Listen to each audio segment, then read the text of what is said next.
Bonjour à tous. Alors aujourd'hui, on va parler des idées de Hegel. Mais pourquoi est-ce que ça nous intéresse, nous, les marxistes? Le marxisme permet de comprendre scientifiquement l'histoire et la société dans le but de pouvoir les transformer en direction de l'émancipation de l'humanité. Pour interpréter correctement le monde qui nous entoure, il faut se doter d'une méthode d'analyse scientifique, c'est-à-dire d'une philosophie capable de comprendre le monde. La philosophie ou la méthode du marxisme, c'est le matérialisme dialectique. Et le matérialisme dialectique, c'est de voir qu'il n'y a qu'un seul monde matériel, c'est la réalité objective, l'ensemble de la matière ou de la nature. Tout dans l'univers est constamment en mouvement, en évolution et en transformation perpétuelle. La matière en mouvement s'organise sous l'effet de ses propres lois et engendre des formes de plus en plus complexes. La matière inorganique, un jour, elle est devenue vivante. Puis éventuellement, les êtres vivants, ils sont devenus conscients d'eux-mêmes, c'est-à-dire c'était des êtres humains.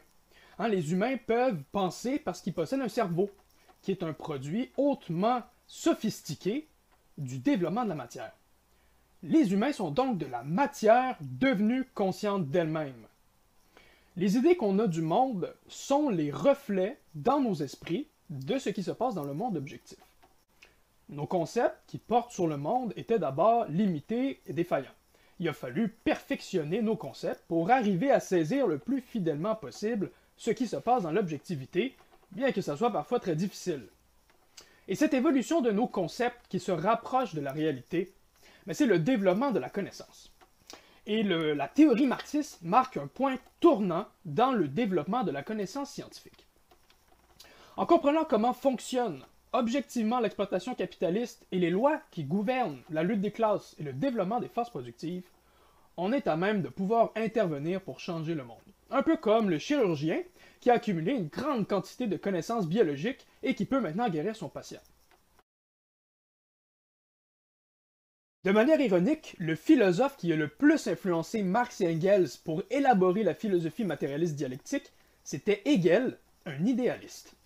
Hegel a fait revivre la vieille dialectique des philosophes grecs qui avaient disparu de la philosophie depuis plus de 2000 ans, et Hegel il a formulé les lois de la logique dialectique. Pour Hegel, tout est en mouvement et en transformation. Mais pour lui, le fondement de l'univers, c'est pas la matière, mais l'idée absolue. L'idée absolue, c'est un peu comme Dieu, mais c'est pas le Dieu chrétien, c'est un Dieu qui forme la totalité de la nature.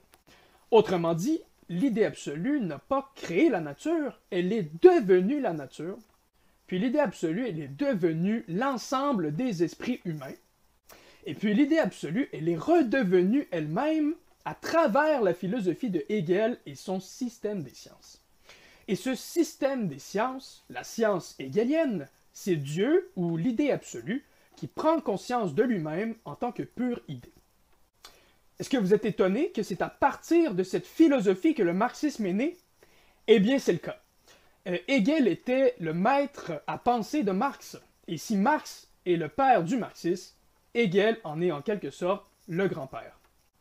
Lénine nous disait dans ses cahiers sur la dialectique de Hegel, « On ne peut pas complètement comprendre le capital de Marx sans avoir étudié et compris toute la logique de Hegel.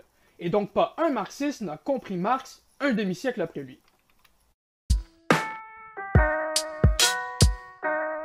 Hegel a été le plus grand philosophe de ce courant qu'on peut appeler l'idéalisme allemand. Les idéalistes allemands étaient des penseurs de la modernité, des penseurs des Lumières. Les premiers philosophes des Lumières, les Lumières françaises et anglaises, apparaissent dans l'histoire au point tournant où le féodalisme commence à s'effriter et qu'il faut mettre la table pour l'avènement du monde capitaliste. La philosophie des Lumières s'est réalisée dans la pratique à travers les grandes révolutions bourgeoises et surtout la Révolution française de 1789, et ces révolutions bourgeoises ont renversé l'ancien ordre féodal. Les idéalistes allemands, de Kant à Hegel, sont les derniers philosophes des Lumières, les Lumières allemandes, et leur philosophie atteint son point d'apogée après le succès de la Révolution française. Pendant ce temps, en Allemagne, la révolution bourgeoise, elle n'est pas arrivée. L'Allemagne est en déconfiture, divisée à travers 300 territoires sans État central. Les seigneurs locaux font la loi et dominent la masse paysanne qui est à leur service sous forme de serfs. Et donc l'Allemagne est encore au Moyen Âge. Hegel et les idéalistes allemands regardent de loin la France et voient la Révolution comme l'acte qui a libéré les Français de la domination féodale. Dans les 15 ans qui vont suivre la Révolution française, la gauche du mouvement va être progressivement tassée par la droite. Et ce processus va aboutir sur le couronnement de Napoléon Bonaparte comme empereur des Français. Le bonapartisme représentait un État autoritaire fort qui a supplanté les formes démocratiques issues de la Révolution. Mais Napoléon n'a pas rétabli les anciennes formes féodales, puisqu'il a conservé les acquis fondamentaux de la Révolution, c'est-à-dire le capitalisme. En 1806, Hegel est prof de philo à l'université de Jena, en Allemagne, et un événement majeur survient. Napoléon gagne la bataille de Jena contre la Prusse et conquiert l'Allemagne. Pour Hegel, c'est la révolution qui vient d'arriver de l'extérieur pour nous libérer des forces réactionnaires du féodalisme. C'est le début du règne de la raison, de la liberté, du progrès. Bref, pour Hegel, c'est la fin de l'histoire.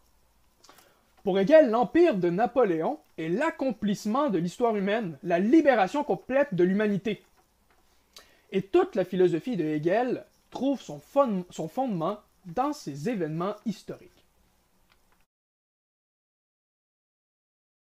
On a en même temps un Hegel révolutionnaire, partisan de la rationalité et de la liberté, et un Hegel conservateur, fétichiste d'un État autoritaire qui réalise le capitalisme. Et cette dualité, présente dans la pensée de Hegel, va se répercuter à travers deux courants philosophiques et politiques opposés, les hegeliens de droite et les hegeliens de gauche. Les hegeliens de droite, ou vieux hegeliens, seront les profs d'université allemands qui vont retenir de Hegel ce qu'il y a de plus conservateur, religieux, autoritaire et idéaliste. Pour eux, le capitalisme est la fin de l'histoire, puisque plus rien ne peut apparaître, on a été libéré. Mais contre eux va grandir une nouvelle génération de révolutionnaires, les jeunes hegeliens ou hegeliens de gauche. On y voit Feuerbach en tête, puis Marx, Engels, Proudhon, Bakounine, Stirner et plus encore. Les hegeliens de gauche vont retenir de Hegel son côté matérialiste, dialecticien, critique et révolutionnaire. Ils s'en prennent à la domination de la religion et ils luttent pour la libération de l'aliénation religieuse. Plusieurs d'entre eux se réclament directement de la révolution communiste. On a donc ici une guerre idéologique d'hegeliens contre hegeliens. Chez les hegeliens de gauche, on a ici présent les fondateurs de l'anarchisme et les fondateurs du marxisme, qui vont participer ensemble dans la première internationale que Marx fonde en 1864. Marx et Engels vont dépasser la simple critique de la religion et vont voir la source de l'aliénation et de la souffrance dans la société de classe. Le génie de Marx et Engels a été de faire ressortir le noyau rationnel de la philosophie de Hegel, c'est-à-dire la dialectique, à partir du fumier de son idéalisme. Marx et Engels ont permis d'asseoir la dialectique sur des bases matérialistes pour la transformer en arme du prolétariat dans sa lutte pour la révolution communiste. Pour bien comprendre le projet philosophique de Hegel, il faut le situer dans l'histoire de la philosophie. Les idées de Hegel, comme celles de Marx aussi, peuvent être rattachées jusqu'à Aristote, le plus grand philosophe des temps anciens. Aristote fonde les bases méthodologiques de la science au IVe siècle avant Jésus-Christ. Pendant les 2 millénaires qui vont suivre, donc jusqu'à la fin du Moyen Âge, la science va être mise de côté par la religion, du moins en Occident. Dans le monde arabe, la science est au contraire valorisée, bien que aussi subordonnée à la théologie. En philosophie en Occident, on ne remet rien en question. On écoute les moines et les prêtres chrétiens qui interprètent la Bible avec une petite saveur aristotélicienne et platonicienne. Au début des temps modernes, le développement des nouveaux outils techniques qui viennent avec les débuts du capitalisme amène un renouveau scientifique qui prend forme sur le plan philosophique à travers des figures comme Descartes. On commence alors à remettre en question nos idées préconçues.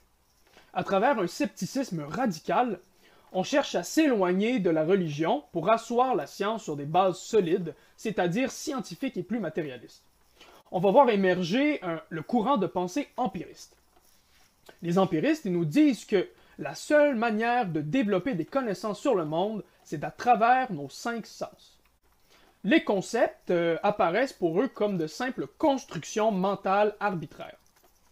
David Hume va même aller jusqu'à dire que les relations de cause à effet, comme le fait qu'il y a un feu alors il est chaud, cause-effet, n'existeraient pas objectivement, mais seraient en fait un pur produit de notre esprit sur la base de l'habitude de voir un feu être chaud. Emmanuel Kant va amener le projet empiriste jusqu'à sa conclusion logique, l'idéalisme subjectif.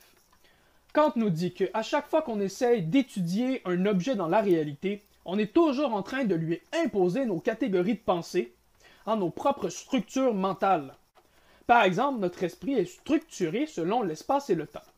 Et donc, quand on regarde et on pense les objets dans le monde, on les perçoit comme se déplaçant dans l'espace et le temps. Mais ce serait plaquer nos catégories sur le monde, selon lui. Donc, rien ne nous permettrait de savoir que l'espace et le temps existent indépendamment de notre esprit. Et à cause de ça, nos concepts ne sont pas ce qui nous permet vraiment de comprendre le monde, mais ils sont plutôt ce qui nous en éloigne, puisqu'ils sont comme un filtre qui change les couleurs et les formes. Ainsi, on ne peut pas connaître ce que sont les choses en elles-mêmes, indépendamment de nous. Pour Hegel, c'est clair, les philosophes de son temps, kantiens et empiristes, en cherchant à refondre la science sans la religion, ont en fait détruit toute base à la science, détruit toute possibilité de connaître les choses objectives. Hegel va chercher à recréer le pont entre le sujet humain et l'objet. Et Marx va retenir ça de Hegel. Les idées kantiennes et subjectivistes vont malheureusement persévérer jusqu'à nos jours. C'est en fait l'idéologie dominante dans la gauche universitaire. Ces formes modernes, ce sont le postmodernisme et ses enfants, l'intersectionnalité, le postcolonialisme, la théorie queer, etc. Selon les postmodernes, la réalité dépend du point de vue duquel on la regarde. Si on appartient à tel groupe social, on voit la réalité différemment. Donc personne n'a accès à la réalité. C'est en fin de compte du relativisme. Hegel a mené contre Kant le même combat que les marxistes mènent présentement contre les idées postmodernes. L'entreprise de Hegel va être de trouver une méthode permettant d'accéder à la réalité objective, et ça va être la méthode dialectique. À partir de cette méthode, il va développer un système des sciences. Il faut d'ailleurs noter que Hegel était l'esprit le plus encyclopédique de son temps. Il avait accès à la presque totalité de toutes les théories et découvertes scientifiques de son époque.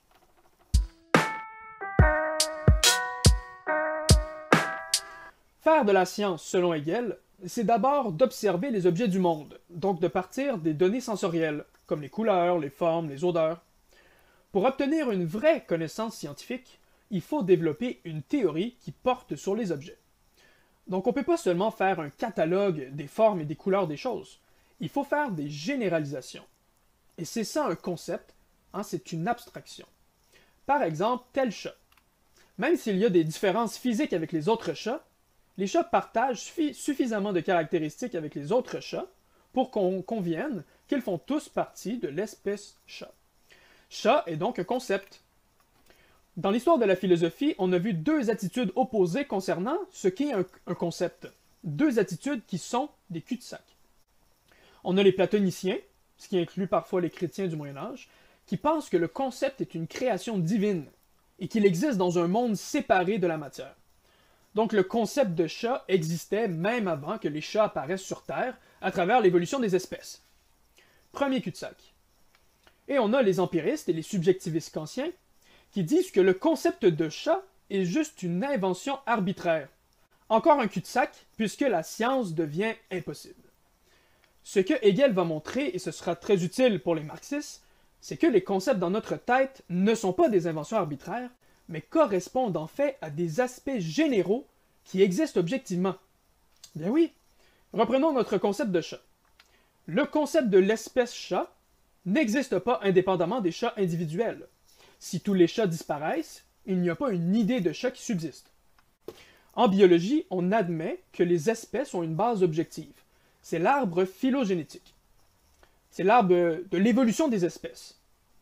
Où on a en bas les espèces les plus vieilles et primitives, comme les bactéries, qui se séparent ensuite entre champignons, plantes, animaux, etc. Et en haut, on a les animaux, en haut des animaux, on a les mammifères, dont nous. Qu'on dise que telle ou telle branche, c'est une espèce, c'est sujet à changement. Mais l'arbre phylogénétique comme tel, il existe objectivement dans l'histoire naturelle. Les différents chats particuliers peuvent s'accoupler ensemble et produire une descendance fertile. Or, entre deux espèces, de manière générale, il n'y a pas de descendance fertile. Il semble donc que l'espèce chat possède une base réelle, et pas uniquement dans notre esprit. Puis comme il y a du changement dans les mutations génétiques dans les individus, un groupe d'individus peut s'éloigner progressivement des autres membres de la même espèce, en termes de caractéristiques physiques ou de comportement par exemple, jusqu'à ce qu'il y ait un saut qualitatif, où il semble alors qu'on ait affaire à une nouvelle espèce, par exemple lorsque la descendance n'est plus fertile. Évidemment, il y a toujours des exceptions. Les concepts des espèces sont fluides, parce que la réalité biologique, elle est constamment en évolution. Le concept de chat, c'est donc quoi finalement? C'est le reflet dans notre esprit de l'ensemble des relations entre les chats particuliers, relations d'identité, et un ensemble de relations d'opposition avec les autres espèces. Chaque espèce serait comme un ensemble qui exclut les autres ensembles, mais relie les spécimens de la même espèce en fonction de certaines lois, gènes, comportements communs, etc. Le concept de chat inclut aussi le processus historique du développement de l'espèce et ses transformations futures. Le concept inclut le passé, le présent et le futur d'un ensemble d'individus qui sont liés entre eux. On peut dire que le concept, c'est ce qui est dans notre esprit, dans notre science, et qu'il correspond à une essence qui est objective. L'essence, on ne peut pas la voir ou la toucher, puisque c'est un ensemble de relations et de processus historiques. On ne peut pas toucher une relation. De la même manière, on ne peut pas toucher la loi de la gravité, mais la gravité existe objectivement. Si la loi de la gravité existait seulement dans nos têtes, ben en ce moment, on flotterait dans le vide. Marx va continuellement recourir aux concepts et aux essences. Par exemple, dans le Capital, Marx nous explique que les marchandises du même type ont en commun un aspect immatériel qu'il appelle la valeur. On ne peut pas toucher la valeur. La valeur, c'est du temps de travail socialement nécessaire. C'est une norme sociale qui découle des relations sociales sous le capitalisme. De la même manière, on peut toucher un travailleur, avec son consentement bien sûr, mais on ne peut pas toucher la classe ouvrière. Et pourtant, la valeur et la classe ouvrière ne sont pas des idées arbitraires et subjectives. Le concept de classe ouvrière est le reflet dans notre esprit de l'essence objective de la classe ouvrière. Et cette essence, c'est la relation entre les travailleurs qui produisent de la valeur et leur relation d'opposition avec le capital qui les exploite.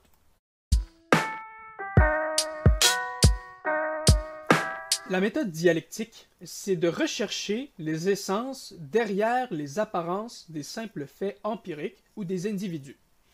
Mais l'essence, ici comprise comme quelque chose de fluide, comme un ensemble de relations et de processus historiques. La dialectique comprend que toutes les choses dans l'univers naissent, vivent, puis meurent, apparaissent et disparaissent. Les choses viennent à l'être, puis retombent dans le non-être. Les phénomènes naturels et sociaux sont en constante transformation. Les choses sont niées pour faire place à autre chose, comme l'esclavagisme antique a été nié pour faire place au féodalisme, et le féodalisme a été nié par le capitalisme. Ce que Hegel appelait la négation, au sens dialectique, ce n'est pas la suppression complète de la chose, puisqu'il y a quelque chose qui se conserve et s'élève. D'un mode de production à l'autre, les anciennes relations de classe sont supprimées, mais les humains qui sont conservés et élevés à un stade supérieur du développement social. La société de classe se conserve elle aussi et passe dans un nouveau stade de son développement. Pour décrire cette suppression qui conserve, Hegel utilise le mot Aufhebung, qu'on peut rendre par le mot sursomption. et qu'on rend parfois plus simplement par le mot négation. La sursomption, c'est le fait que les choses sont niées au cours de leur développement, qu'elles sont supprimées, conservées, élevées. Mais comment se fait-il que les choses soient niées et se transforment et évoluent? Mais le processus de négation, il commence bien avant le moment de la sursomption qui vient renverser ou supprimer le phénomène. Par exemple, la Révolution française a aboli les rapports féodaux, exproprié les seigneurs et transformé toute l'économie pour la rendre capitaliste. Mais la Révolution française n'a pas créé la classe bourgeoise. Elle a simplement couronné sa domination. La classe bourgeoise, avec son capital, ses manufactures, ses marchandises, existait bien avant la Révolution française. La bourgeoisie s'est développée à l'intérieur du féodalisme et contre le féodalisme, en contradiction avec le féodalisme. La bourgeoisie était donc la négation de la classe des seigneurs, son opposé, son adversaire, son contraire. La bourgeoisie était le potentiel d'un nouveau système, le système capitaliste, qui existait en germe à l'intérieur du système féodal. La lutte entre les deux classes était en fait la lutte entre deux systèmes, entre l'ancien régime et le nouveau qui cherchait à naître. La négation a donc été un processus qui a commencé d'abord avec un moment positif, un moment avant que la contradiction n'apparaisse. Le féodalisme semblait tout-puissant, la classe des seigneurs dominait la société tout entière. Puis, la négation du féodalisme est apparue à l'intérieur de lui-même. Le positif a engendré sa propre négation, la classe bourgeoise. Le moment positif fait place au moment de la négativité. Il y a une lutte de force qui apparaît. C'est la contradiction entre les deux classes. Et si la bourgeoisie est la négation des seigneurs, les seigneurs sont aussi la négation de la bourgeoisie. Parce que les taxes féodales viennent brimer les bourgeois, viennent nier leurs intérêts et leur développement. Comme dans un aimant, le négatif est la négation du positif, mais le pôle positif est aussi la négation du pôle négatif. La négation, c'est donc aussi le fait que les deux pôles sont en opposition. La négation, c'est donc la contradiction. Et cette contradiction, elle cherche à se résoudre par la défaite d'une classe ou d'une autre. Et comme la bourgeoisie représente le potentiel d'un progrès historique, mais c'est elle qui a gagné la lutte. À travers la Révolution française, sa révolution bourgeoise, la bourgeoisie a supplanté son adversaire. Elle a nié sa négation. C'est-à-dire que la bourgeoisie a nié son adversaire qui la niait. La bourgeoisie s'est aussi niée elle-même, c'est-à-dire s'est élevée, s'est émancipée de son état d'asservissement. Ainsi, dans la dialectique que nous a léguée Hegel, la première négation, la contradiction, est une tension qui tend à se résoudre. La première négation appelle à une deuxième négation, la négation de la négation, qui vient résoudre le conflit interne. Cette négation de la négation, c'est la sursomption dont je parlais plus tôt, la suppression, conservation, élévation, qui survient comme un saut qualitatif. Le processus historique, qui est passé d'un moment positif à un moment négatif ou contradictoire, arrive alors dans un nouveau moment positif, la domination du capitalisme. La contradiction entre bourgeois et seigneurs a été résolue. Pour Hegel, c'est la fin de l'histoire, l'humanité a été libérée. Et pourtant, l'histoire ne s'arrête pas là. La bourgeoisie, devenue le nouveau positif, va engendrer elle-même sa propre négation, son propre négatif, le prolétariat, la classe des travailleurs salariés. La bourgeoisie nie constamment les travailleurs à travers son exploitation et ses attaques sur les conditions de travail, et les travailleurs, en retour, nient la bourgeoisie chaque fois qu'ils entrent en lutte. Ils sont deux opposés qui s'engendrent mutuellement, parce qu'un lui donne son profit et l'autre lui donne son salaire, mais en même temps, ils se sapent mutuellement dans la lutte des classes. Le prolétariat représente en même temps le futur mode de production, le communisme, qui va nier le capitalisme. Le prolétariat est le nouveau qui lutte contre l'ancien.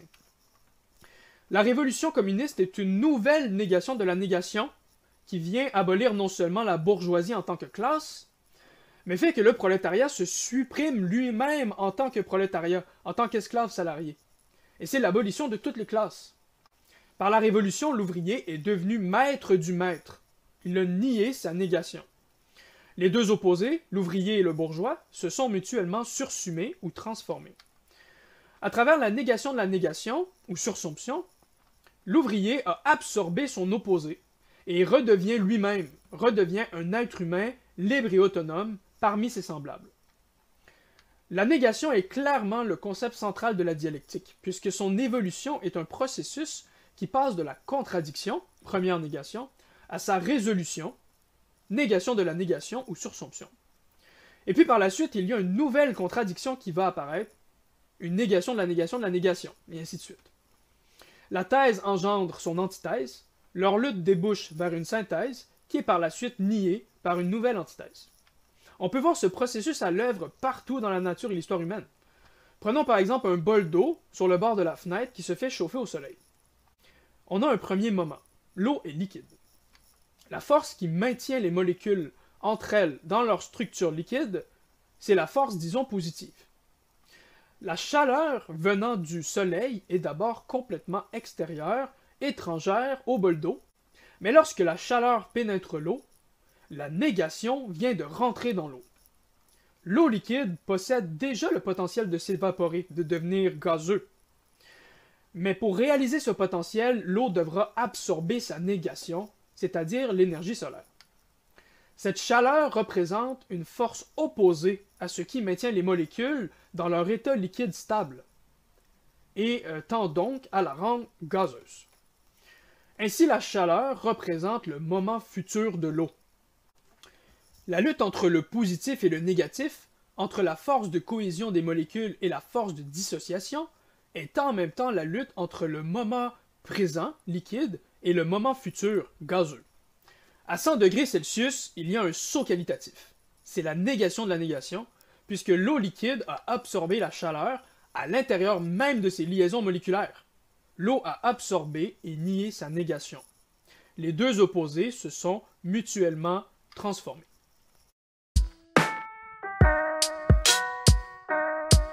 Pour bien comprendre scientifiquement un phénomène, on ne peut pas regarder seulement tel ou tel moment de son développement comme si on prenait une photo. Il faut en fait dérouler le film au complet. Et le film d'une chose, c'est ce qu'on appelle son essence en langage dialectique. L'essence, c'est la structure historique de la chose. Ses origines, sa naissance, son passé, son présent, son futur, ses potentialités d'existence, sa mort et ce qui lui succède.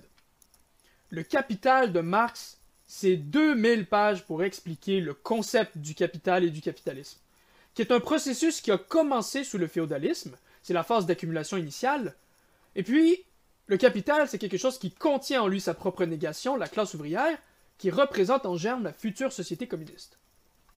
De la même manière, l'essence de l'eau, ce n'est pas tel état liquide ou tel état gazeux, mais l'ensemble des potentialités de l'eau de devenir liquide, gazeuse ou solide. L'essence d'une chose, c'est ce qui conserve son identité avec soi-même à travers l'enchaînement des négations et des négations de la négation qui ne s'arrêtent jamais. La différence entre l'essence et ses apparences, c'est un peu comme la différence entre les profondeurs de l'océan et les vagues à sa surface. On peut prendre aussi l'exemple de la plante pour exprimer l'essence.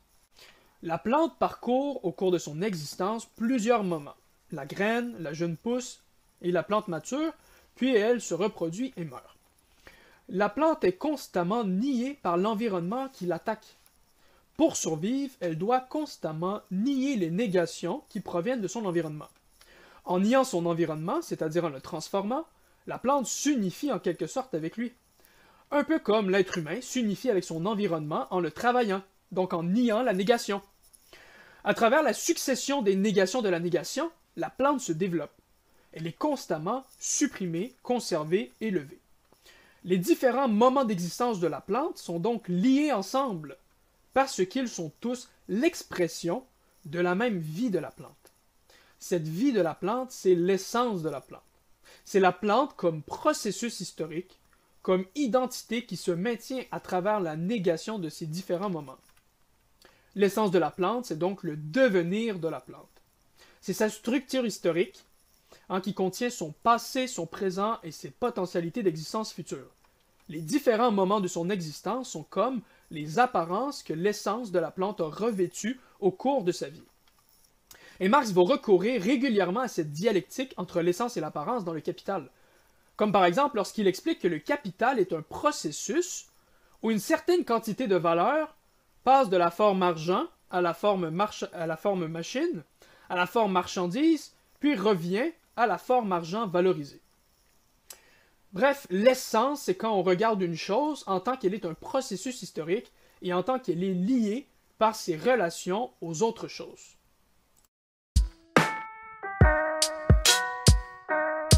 En décrivant les lois de la dialectique, comme la contradiction, la négation et l'essence, Hegel a posé les bases d'une vision matérialiste de la connaissance, puisqu'on part des faits empiriques pour s'élever à la connaissance théorique ou conceptuelle.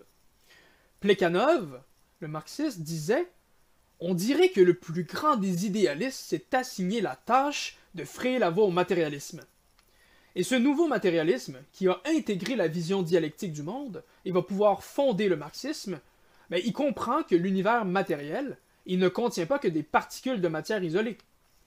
La matière, ce sont ces particules, mais existant en relation les unes avec les autres, et existant comme des processus historiques. On ne peut pas toucher ou sentir une relation ou un processus, pas plus qu'on peut toucher une classe sociale ou la valeur des marchandises. Pourtant, toutes ces choses existent objectivement. La matière contient donc à la fois un aspect particulier et sensible, et un aspect général, universel. Les fondements matérialistes de la philosophie de Hegel vont finalement dégénérer en un idéalisme absolu. Surprise! Et si on reprend notre exemple de la plante, pour le matérialiste, à partir des relations entre les différentes plantes, on peut abstraire le concept de telle espèce de plante, ou même le concept de plante en général. Le concept est le reflet dans notre esprit de relations et de processus objectifs. Mais voyez ce que Hegel nous dit alors. Il nous dit que le concept de plante, c'est en fait la force motrice qui fait que telle plante individuelle existe et se développe de telle manière. Il nous dit que le concept de plante s'est aliéné et dégradé pour prendre la forme particulière de telle plante. C'est donc le concept de plante qui est à l'origine de la vie de la plante. Donc l'idéal est la source du matériel. On n'est pas très loin de Platon ici. Et c'est là que réside l'idéalisme de Hegel. Il faut être clair, non, ce n'est pas le concept qui est la source des mouvements dans la matière, c'est au contraire la matière en mouvement qui engendre les relations générales, les processus historiques et les lois universelles qu'on peut ensuite comprendre de manière conceptuelle. Maintenant que Hegel s'est envolé vers l'idéalisme et qu'on ne peut plus vraiment le suivre, je vais raconter brièvement les aventures fantastiques du concept dans la philosophie de Hegel. À toute chose correspond un concept ou une idée. Le concept se manifeste à travers la chose concrète. Le concept est donc, selon Hegel, l'âme de l'objectivité. Mais c'est une âme encore inconsciente, puisque la matière est inorganique à ce stade-ci. Puis quand la vie apparaît, le concept devient l'âme à l'intérieur du corps. Puis quand l'esprit humain apparaît, le concept devient notre esprit conscient. Le concept devient donc conscient de lui-même, mais il n'est pas encore conscient qu'il est un concept. Vous n'êtes pas conscient que vous étiez un concept depuis toujours. L'esprit cherche alors à s'unifier avec les objets de son environnement à travers le travail, qui transforme les choses et les rend comme à notre image, et à travers la connaissance. Donc on est d'accord en fait que la connaissance, c'est de faire que nos concepts dans notre tête correspondent à ce qui existe objectivement. Nos meilleurs concepts sont ceux qui reflètent le mieux la réalité. Mais Hegel va vraiment plus loin que ça. Pour lui, les concepts dans notre tête sont subordonnés à un concept central qui est notre esprit ou notre conscience, mais c'est pas terminé. Et à travers la connaissance, l'esprit découvre que les choses sont seulement en apparence matérielles et que dans leur essence, les choses sont en fait des concepts. Autrement dit, en découvrant les lois de l'univers, on découvre que la structure de l'univers, c'est d'être rationnel. Mais nous aussi, on est une raison. Et c'est donc la raison qui rencontre la raison. Le concept de notre esprit qui fusionnent par la connaissance avec les concepts derrière les objets. En fait, ici, on est beaucoup plus proche d'un trip d'acide que d'une théorie de la connaissance. Ce long processus du développement de la connaissance scientifique, c'est le processus de l'histoire humaine tout entière. L'histoire humaine, c'est donc, selon Hegel, l'histoire de l'esprit humain qui devient conscient de sa réalité. Mais comme on parle ici de l'histoire de tous les humains, on ne parle pas de tel ou tel esprit individuel, c'est un esprit collectif. Cet esprit collectif de l'humanité, c'est la totalité de nos connaissances qui évoluent dans l'histoire, et cet esprit passe à travers le développement des formes d'art, des formes de religion, de philosophie, mais aussi des formes d'État, comme la cité-État grecque, l'Empire romain, l'État féodal, jusqu'à l'État napoléonien, issu de la Révolution française. Cet esprit collectif, c'est un peu ce à quoi Marx réfère comme la superstructure, soit l'ensemble des formes politiques et idéologiques qui reflètent l'évolution des modes de production et de la lutte des classes.